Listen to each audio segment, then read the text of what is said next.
believe what I'm about to disclose. The Terror Task Force noticed this guy in 2004. That's right. Here we go. They knew who he was, and they did nothing. Deep inside a New York Times profile of the accused Times Square bomber, from suburban father to a terrorism suspect, there is this. George LaMonica, a 35-year-old computer consultant, said he bought his two-bedroom condo in Norwalk, Connecticut from Mr. Shahzad for $261,000 in May of 2004. A few weeks after he moved in, Mr. LaMonica said, investigators from the National Joint Terrorism Task Force interviewed him, asking for details of the transaction and for information about Mr. Shahzad. It struck Mr. LaMonica as unusual, but he said detectives told him they were simply checking everything out.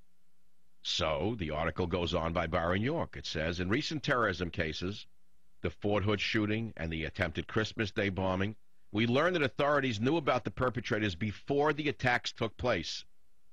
He goes on and says it seems reasonable to guess that given Faisal Shahzad's background, his travel patterns, his communications habits and associations, the authorities knew something about him too. Yet some news organizations are reporting that so-called U.S. authorities knew nothing, absolutely nothing about Shahzad. The useless Washington Post, for example, reports that Shahzad, quote, was allegedly able to train with terrorists in Pakistan, return to the U.S., to assemble a car bomb in Connecticut and park it in Times Square without anyone in the nation's vast counterterrorism apparatus knowing anything about it, close quote.